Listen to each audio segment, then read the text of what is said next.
चाहे वो नाहरगढ़ का किला हो, जयगढ़ का किला हो, आमेर फोर्ट हो, ये सारी चीज़ें आप राजस्थान में जब जाएंगे तो आपको मिलेंगी।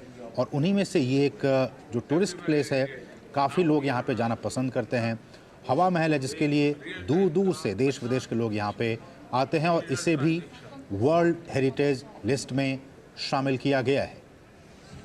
और आप देख सकते हैं इन तस्वीरों में दोनों ही नेता और ख़ासकर प्रधानमंत्री नरेंद्र मोदी समझाते हुए कि किस तरह से हवा महल और इसका निर्माण और इसकी क्या कुछ खूबियाँ हैं। आपकी जानकारी के लिए बता दें कि इस हवा महल का निर्माण 1799 में जयपुर के कछवाहा शासक महाराजा सवाई प्रताप सिंह ने रॉयल सिटी पैलेस के विस्तार के रूप में किया था।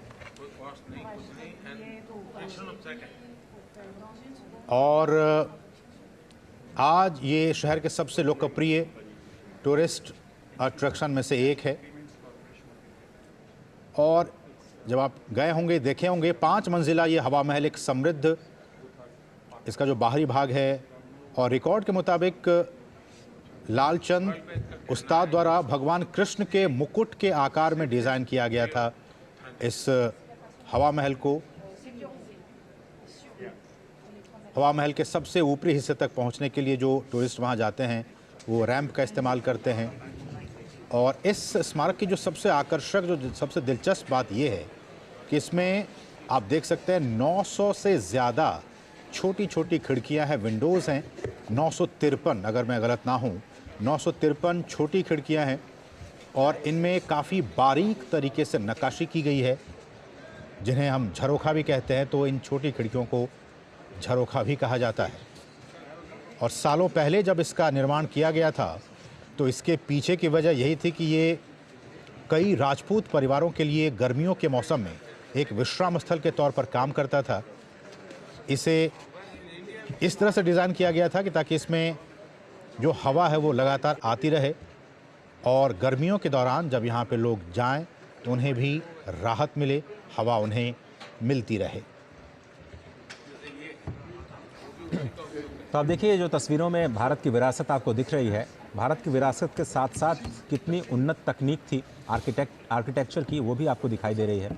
5 मंजिला ये इमारत, जिसमें जैसा कि बताया अभी असीम ने कि 953 झरोखे, और जो महल में रहने वाले लोग थे, इन झरोखों के जरिए जो डेली लाइफ है उससे परिचित होते हैं। और इस वक्त देखिए कुछ शॉपिंग भी चल रही है और दुकानों में जो आर्टिफैक्ट हैं पूरी दुनिया में मशहूर हैं राजस्थान के, खूबसूरत नक्काशी के लिए राजस्थानी कला जो है, और भीम यूपीआई जिसकी गूंज पूरी दुनिया में सुनाई दे रही है। डिजिटल पब्लिक इंफ्रास्ट्रक्चर का एक नया मॉडल जो भारत ने पूरी दुनिया को दिया। 2 मॉडल इस वक्त काम कर रहे हैं पूरी दुनिया में। एक मॉडल जिसमें प्राइवेट सेक्टर की कंपनीज़ कोई सॉल्यूशन देती हैं, और दूसरा मॉडल भारत ने दिया कि आप पब्लिक सेक्टर की तरफ से एक डिजिटल प्लेटफॉर्म या इस प्लेटफॉर्म को बनाएं और उसके बाद उस प्लेटफॉर्म को सभी लोग इस्तेमाल करें।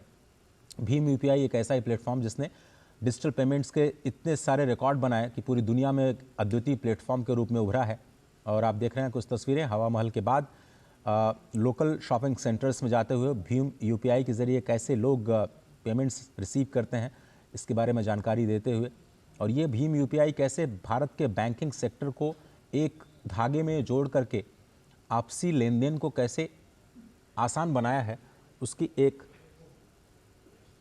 तस्वीर आपको इस वक्त दिखाई दे रही है। बिल्कुल, तो डिजिटल पब्लिक इंफ्रास्ट्रक्चर भारत की एक और उपलब्धि, और इसका आप देख सकते हैं यहाँ पे यूपीआई के ज़रिए, और न सिर्फ फ्रांस बल्कि बहुत सारे देशों के साथ ये हमने किया है कि वहाँ भी अब डिजिटली यूपीआई के ज़रिए आप पेमेंट कर सकते हैं। तो ये भी एक आर्थिक तरक्की के तौर पर देखा जा सकता है।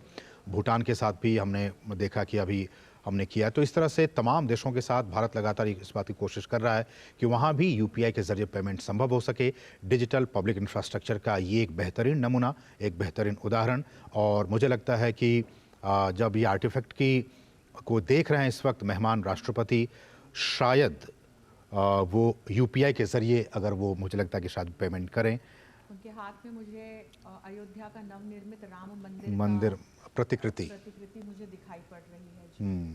और भीम यूपीआई के बारे में प्रधानमंत्री मेहमान राष्ट्रपति को बताते हुए भारत की ये समृद्ध विरासत, सांस्कृतिक विरासत और उससे आगे बढ़ते हुए जिस एक ज़रिए से, जिस एक धागे से अभी पूरे भारत के लोग जुड़े हुए हैं, खासकर डिजिटली, हम जानते हैं कि लगातार बीते वर्षों के मुकाबले अभी कुछ डेटा आए थे, अजय बेहतर बता पाएंगे कि कई गुना वृद्धि हुई है बीते वर्षों के मुकाबले इस साल 2023 में और 2023 के आखिर तक में, कि करोड़ों की तादाद में ट्रांजैक्शंस हुए हैं अब भी यूपीआई के जरिए। 10 बिलियन का ट्रांजैक्शन हम हर महीने कर रहे हैं और ये रिकॉर्ड बनाया है हमने। और सिंगापुर के साथ हमने करार कर लिया है और कई सारे देशों के साथ और भी बातें चल रही हैं जिसमें हम यूपीआई को और ज़्यादा कनेक्ट करने की कोशिश कर रहे हैं। लेकिन इन तस्वीरों में आपको 3 चीज़ें स्पष्ट तौर पर दिखाई देती हैं। एक तो राजस्थान का आर्टिफैक्ट, वहाँ के जो छोटे छोटे एमएसएमई सेक्टर है वो किस तरह से अपने लाखों लोगों को रोजगार देता है। अब एक मंदिर की आप छोटी सी एक प्रतिकृति ही लीजिए जिसका